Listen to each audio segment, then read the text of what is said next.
Everyone, आज हम करेंगे केस स्टडी क्वेश्चन जो कि टॉपिक मैट्रिसेस से है।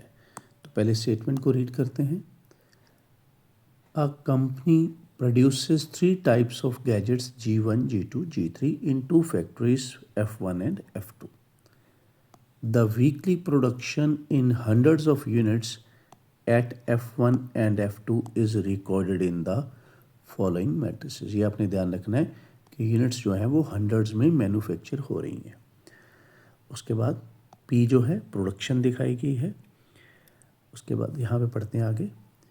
Matrix P rows represent factory F1 and F2। हाँ, तो यहाँ पे ये बताया गया है कि जो इसकी रो है वो फैक्ट्री F1 को रिप्रेजेंट कर रही है और सेकंड रो जो है फैक्ट्री F2 को रिप्रेजेंट कर रही है। अब आगे columns represents gadgets G1, G2 and G3। तो यहाँ पे जो कॉलम है ये वाला, ये G1 गैजेट को रिप्रेजेंट कर रहा है, ये G2 को, और ये थर्ड कॉलम G3 टाइप के गैजेट को। Matrix Q shows man hours per unit gadget required for 2 different operation O1 and O2। तो गैजेट को बनाने के लिए कोई भी 2 ऑपरेशंस हम सोच सकते हैं। यहाँ पे इतना मेंशन नहीं किया हुआ, तो हम बोल सकते हैं कि O1 ऑपरेशन मान लीजिए आप क्या है कि गैजेट को पॉलिश करना है, ठीक है, एक सिंपल सा मान लेते हैं। O2 जो है मान लीजिए कि वो पैकिंग के लिए बोल रहा है। तो 2 तरह के ऑपरेशन मान लेते हैं कि जो गैजेट को चाहिए, हर एक गैजेट को उनको पॉलिश भी करना है और उसको पैक भी करना है। तो क्यू में क्या दिखाया गया है? क्यू में दिखाया कि ये O1 जो है, O1 ऑपरेशन करने के लिए मैन पावर और O2 ऑपरेशन को करने के लिए मैन पावर। अभी यहाँ पे थोड़ा सा मैं और बताता हूँ आपको। देखिए, जो कि P मैट्रिक्स है, P मैट्रिक्स की अगर मैं इस एंट्री की बात करूँ तो यहाँ पे ये है F1 फैक्ट्री में G1 गैजेट 5, यहाँ पे 5 लिखा है मगर ये क्या है 5 × 100, क्योंकि उसने बताया था ना कि 100 ऑफ यूनिट्स है। तो 500 यूनिट्स यहाँ पे बन रहे हैं F1 फैक्ट्री में, किसके? G1 गैजेट के। ठीक है, अब आते हैं इस कॉलम पे। तो भाई अगर G1 गैजेट की बात करें तो G1 गैजेट को क्या करना पड़ेगा? हर एक गैजेट को क्या करना है हमने? पॉलिश भी करना है और क्या करना है? पैक भी करना है। दोनों चीज़ें करनी है, ठीक है। उसी तरह से G2 के लिए, उसी तरह से G3 के लिए, ठीक है। तो अब अगर यहाँ पे देखें हम तो इसकी बात करें तो ये एक तरह से पॉलिश करने के लिए है, ठीक है। अगर एक गैजेट को आप उठाओगे, उस पर एक गैजेट को पॉलिश करने के लिए एक आदमी के 2 घंटे चाहिए, ठीक है। और अगर उसी गैजेट को आपने पैक करना है तो एक आदमी के 1 घंटे की ज़रूरत है। तो ये है इसका मतलब, ठीक है, कि O1 और O2 क्या है? पॉलिशिंग और पैकेजिंग। आपने सपोज़ हम मोबाइल की बात करें, एक मोबाइल हमने उठाया, उसको क्या करना है? अभी पॉलिश करना है। तो पॉलिश करने के लिए 2 घंटे लगाएगा आदमी, ठीक है, जो भी सिनेरियो है। अब उसी गैजेट को पैक करने के लिए 1 घंटा लगाएगा आदमी। तो ये है इसका मतलब। बाकी हम आगे चलेंगे, फिर उसको और थोड़ा यूज़ करेंगे। चलिए, अब answer the following. Using suitable matrix multiplication find the total man hours required per week for each factory for both operations. ये जो सारा बताया हुआ है बच्चों, ये बताया हुआ है वीकली प्रोडक्शन, ठीक है। तो यहाँ पे ध्यान रखना, यहाँ पे वीकली प्रोडक्शन ही है, ये है। चलिए, अब पहले पार्ट को करते हैं। क्या बोला गया है? Total man hours required per week for each factory for both operations, और बताया हुआ है कि मैट्रिक्स मल्टीप्लिकेशन के साथ। चलो, अब पहले थोड़ा यहाँ पे लिखते हैं। क्या है अभी? P जो है इसमें प्रोडक्शन के बारे में बताया गया। ये F1 फैक्ट्री है और ये F2 फैक्ट्री है। यहाँ पे क्या है? गैजेट G1, यहाँ पे क्या है? गैजेट G2, यहाँ पे क्या है? Gadget G3। अब Q मैट्रिक्स में हमें क्या मिला था? क्यू मैट्रिक्स में मिला था 2 ऑपरेशंस को करने के लिए मैन पावर। कौन कौन से ऑपरेशन थे? जैसे मैंने बताया O1 और O2, जिसको हमने मान लिया था कि O1 मान लो पॉलिश है, O2 क्या है? पैकिंग है। अब मैन पावर का टोटल मांगा है फर्स्ट पार्ट में, तो obviously we have to multiply P with Q। तो P मैट्रिक्स को आपको करना पड़ेगा Q के साथ मल्टीप्लाई, तभी सारे गैजेट्स की क्या आएगी, जो भी मैन पावर यूज़ हो रही है, man hours, not power, man hours, ठीक है, कितने घंटे एक एक आदमी के चाहिए, तो वो हमें पता चल जाएगा। वो क्यों में दिया हुआ, मतलब टोटल अभी हम कर रहे हैं, ठीक है। पी क्या है? प्रोडक्शन। क्यू क्या है? आवर्स, मैन आवर्स, ठीक है। अभी टोटल मैन आवर्स कितने लग रहे हैं, क्योंकि F1 F2 में कितने प्रोडक्ट्स बन रहे हैं ना, तो वो टोटल हम मैन आवर्स निकाल रहे हैं मल्टीप्लाई करके। चलिए अब यहाँ पे थोड़ा हम स्पीड अप करते हैं। जैसे आपको पता है कि रूल क्या है, इधर से इधर मल्टीप्लाई करना है, तो अब 5 2 सा 10, 8 3 सा 24 और 6, तो मैं यहाँ पे लिख दूँगा, ये आएगा बच्चों 40। फिर 5 1 सा 5, 8 0 0, 6 4 सा 24, तो ये आ जाएगा 29, ये आप कर लोगे। 7 2 सा 14, 9 3 सा 27, 41 बन गया, और आगे क्या है साथ में के, तो इसको भी मैं इस तरह से लिख दूंगा। चलिए, तो फर्स्ट पार्ट हमारा डन हो चुका है 40 29 41 प्लस के 7 प्लस 4 के साथ, तो इसको मैं लगा देता हूँ टिक। अब आगे, the selling price per unit gadget, ठीक है, इस ₹2000, ₹2500, ₹1500 for G1 G2 and G3 respectively. Represent this as a matrix and compute the weekly revenue for each factory. ठीक है, तो इसने क्या बोला है कि ये रेट बताए हुए हैं, सेलिंग प्राइसेस बताए हैं, तो कितना रेवेन्यू जनरेट होगा। अब मैं आपको एक थोड़ा सा इसमें भी बताता हूँ। देखो, जैसे कि हमने शुरू में बात की थी कि जो प्रोडक्शन है ना बच्चों, वो क्या है इन 100 ऑफ यूनिट्स। तो यहाँ पे ये जो 5 लिखा हुआ है, मतलब P फैक्ट्री में, F1 फैक्ट्री में 5 गैजेट नहीं बन रहे, ये 5 इंटू 100 500 बन रहे हैं। ये क्या बन रहे हैं 800 बन रहे हैं। ये क्या बन रहे हैं 600। ये क्या है 700। ये क्या है 900। ये क्या है 100 के, ठीक है। तो अगर हम पहले पार्ट की भी बात करें, इस पार्ट की भी बात करें कि भाई यहाँ पे प्रोडक्शन जो है, जो हम मल्टीप्लाई कर रहे हैं, तो प्रोडक्शन जो है मतलब लग रहा है कि 40 बनना है मैन पावर, मैन आवर 40 नहीं बन रहे। एक्चुअल की बात करूं मैं, एक्चुअल की, तो यहाँ पे क्या है, ये सारी चीज़ 100 से बच्चों हमारी मल्टीप्लाइड है। जैसे मैंने अभी बताया कि 5 का मतलब 5 गैजेट नहीं बन रहे फैक्ट्री में, वो 500 बन रहे हैं, ठीक है ना। तो इसको आप ऐसे भी लिख सकते हो। अगर आप एक्चुअल पे हम जाना चाहें तो ये है फर्स्ट पार्ट का एक्चुअल आंसर जो है,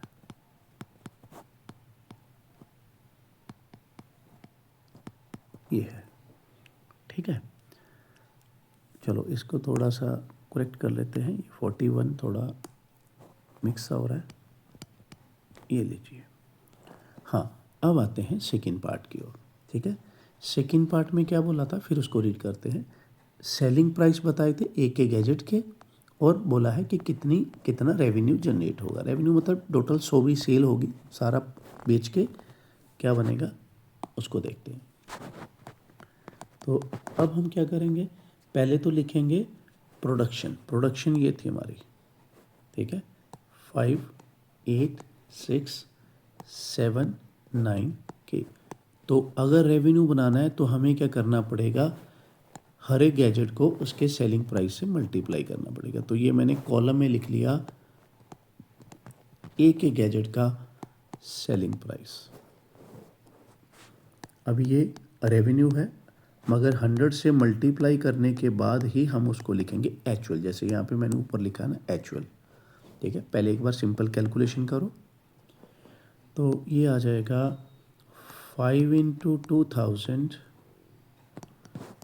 8 × 2500, 6 × 1500 जो मल्टीप्लिकेशन का रूल है, 7 × 2000, 9 × 2500, k × 1500। तो ये जब आप प्लस करोगे सारी एंट्रीज को तो कुछ इस तरह से जनरेट हो जाएगा 39,000 के करीब, और ये जो है ये बनेगा 36,500 प्लस 1500 के। ये आप मैच कर लेना कैलकुलेशन करने के बाद। अब जैसे कि हमें पता है कि यूनिट्स जो हैं वो हंड्रेड्स के मल्टीपल्स हैं, तो एक्चुअल रेवेन्यू जो है वो तब आएगा जब हम इसको 100 से मल्टीप्लाई करेंगे, ठीक है ना। ये इसको हम करेंगे 100 से मल्टीप्लाई, तो 39 यहाँ पे ये आ जाएगा 365। अब इसके पीछे 4 zeros आ जाएंगे, 1500 के पीछे आगे 2 0। चलो इस तरह से ये बनेगा एक्चुअल रेवेन्यू, ठीक है। अब ये रेवेन्यू किसका है, फर्स्ट फैक्ट्री का, और ये क्या है, सेकंड फैक्ट्री का। अब पढ़ते हैं नेक्स्ट पार्ट।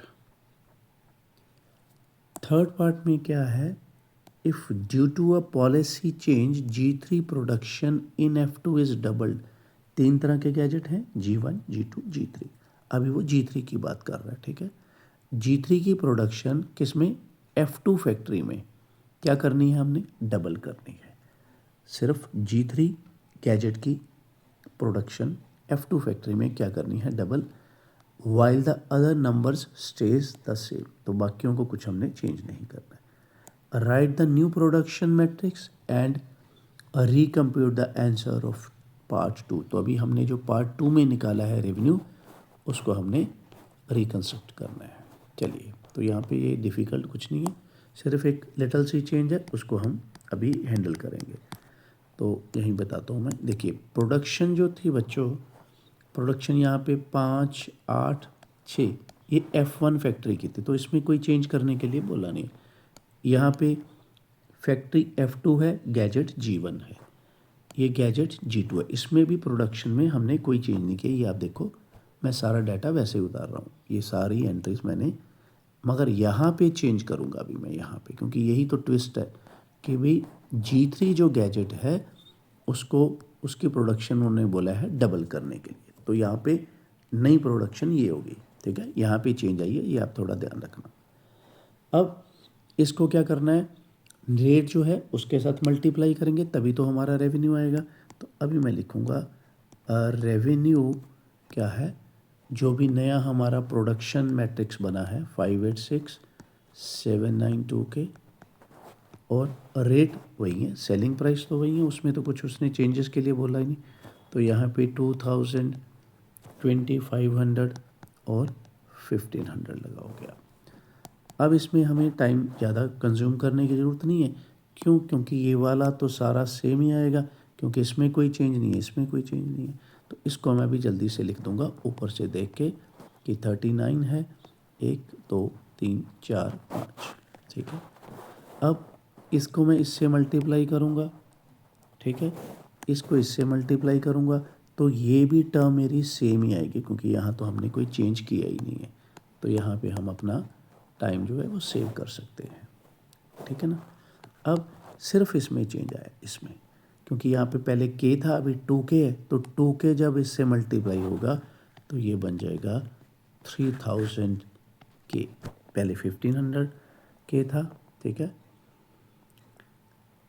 अच्छा, अभी ये हमने वो लिख दिया एक्चुअल रेवेन्यू, है ना, यहाँ पे कोई दिक्कत नहीं है। चलो मैं यहाँ पे अब थोड़ा सा इसको इरेज कर देता हूँ, क्योंकि हम पहले वो कर रहे हैं ना सिंपल मल्टीप्लिकेशन। तो यहाँ पे ये वाला लिखो आप पहले, ये वाला आप समझ रहे होगे मैं क्या कह रहा हूँ, ये वाला लिखो। तो यहाँ पे हम हटा देते हैं, इसको देख के लिखते हैं, ये देखो ये हटा देते हैं, यहाँ पे लिखो 39,000, ठीक है ना। अब यहाँ पे भी 2 zeros ज़्यादा लिखी गई हमसे, इसको भी हटा देते हैं, तो ये क्या है 36500, ठीक है। हाँ अब ठीक है ये। अब ये तो बना है रेवेन्यू। अब एक्चुअल पे आते हैं। एक्चुअल रेवेन्यू में क्या करना है, इसको 100 से मल्टीप्लाई करना है, क्योंकि चीज़ें जो है वो 100 यूनिट्स के हिसाब से दी गई हैं। अब आएगा वो स्टेप जो मैंने पहले लिख दिया था। चलिए अब क्या आएगा 39, ये आ गया, ये आ गया। हाँ कुछ इस तरह से ये है फैक्ट्री F1 का रेवेन्यू, ये है फैक्ट्री F2 का रेवेन्यू।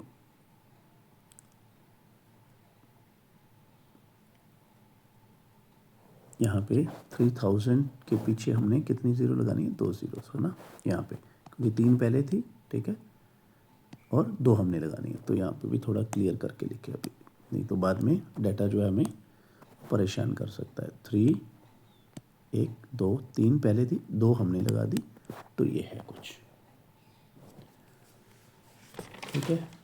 अब हम आगे बढ़ते हैं फोर्थ पार्ट की ओर। फोर्थ पार्ट में हाँ यहाँ पे आते हैं। फॉर विच वैल्यू और values of k will the revenue from F2 exceeds ₹40 lakh in a week. तो बात तो सारे वीक की हो रही है, तो इसमें कोई ज़्यादा चिंता नहीं। Use your expression from part 2 to derive the inequality. तो साफ साफ बोला गया कि सेकेंड पार्ट से शुरू करना है हमने, ठीक है।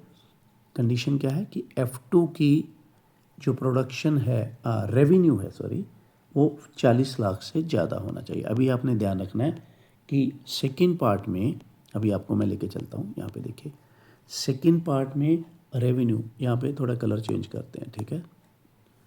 ये है, ये रही बच्चों, ये सेकेंड पार्ट में जैसे कि वहाँ स्ट्रिक्टली बोला गया है कि जो रेवेन्यू था, ये जो मैं ब्लू कलर में लिख रहा हूँ, तो ये जो रेवेन्यू है ये 40 लाख से ज़्यादा चाहिए। तो अब यहाँ पे करते हैं हम ये वाला पार्ट, ठीक है। तो यहाँ से देखेंगे, आपने ध्यान रखना है, वैल्यूज़ को थोड़ा याद करिए कि एक तो ये थी 36 5 1 2 3 4, ठीक है, क्योंकि जीरो ज़्यादा है तो so we have to take care of that. यहाँ पे हाँ, यहाँ पे भी 1 2 3 4, बाकी हम ऊपर चेक करेंगे। यहाँ पे 40 लाख लगाइए, 1 2 3 4 5, चलिए, तो होपफुली सब कुछ ठीक है। चलिए अब करते हैं आगे। अब ये वाली टर्म उधर ले जाओ आप, इसको जब माइनस करोगे तो ये आ जाएगा इस तरह से कुछ, ठीक है। अब 2 3 4, यहाँ पे भी क्या है 4 ज़ीरोस हैं, ये कट हो जाएंगी। इसको आप 5 के टेबल पे काट लो तो ये आ जाएगा 7/3, ठीक है। अब क्या है, क्योंकि देखो के किस में आया था, अब यहाँ पे थोड़ा ध्यान रखना है। के जो था हमारा बच्चों, ये था गैजेट की काउंटिंग, ठीक है ना, मतलब 2 गैजेट 5 गैजेट 10 गैजेट। तो गैजेट जो हैं वो क्या है, इंटीजर्स होने चाहिए, वो भी पॉजिटिव इंटीजर्स या नेचुरल नंबर बोल सकते हो आप। तो यहाँ पे के क्या आ रहा है 7/3, उसको अपन थोड़ा सा करें तो ये आएगा। तो के जो है, जैसे कि मैंने बताया कि गैजेट की काउंटिंग है, तो वो 2.33 से ज़्यादा होना चाहिए। तो हम बोलेंगे कि के जो है that must be greater than और इक्वल टू 3, क्योंकि इंटीजर लेके चलना है, मतलब या तो 3 गैजेट बनाए या 4 बनाए 5 बनाए या उससे ज़्यादा बनाए, तब हमारा जो रेवेन्यू है F2 फैक्ट्री का 40 लाख से ज़्यादा हो जाएगा। तो इसी के साथ जो है ये वाला हमारा केस स्टडी फिनिश होता है। आप इसको अच्छी तरह से देखिए, क्योंकि मैट्रिसेस में यही रहता है, थोड़ा टर्म्स को हमने चेक करना होता है, बार बार रिपीट करना होता है कि क्या दिया हुआ है क्या दिया हुआ है, कुछ इस तरह से, ठीक है। नहीं तो कुछ टर्म्स जो हैं वी कैन मिस, जैसे कि ये 100 ऑफ यूनिट्स है, जैसे ये मैन पावर है, O1 O2 क्या है, कुछ इस तरह से you have to plan on the spot. तो चलिए ये केस स्टडी को यहीं हम ख़त्म करते हैं, आगे मिलेंगे नेक्स्ट केस स्टडी में। तो अगर आपको अच्छा लग रहा है, आपको समझ आ रही है और PDF आप डिस्क्रिप्शन बॉक्स से ले रहे हो, केस स्टडी में एंजॉय कर रहे हो, तो ज़्यादा से ज़्यादा लाइक करो, शेयर करें और सब्सक्राइब करें ताकि हम केस स्टडीज़ को ज़्यादा से ज़्यादा कलेक्शन इसकी बढ़ा सकें। Thank you very much and have a nice day.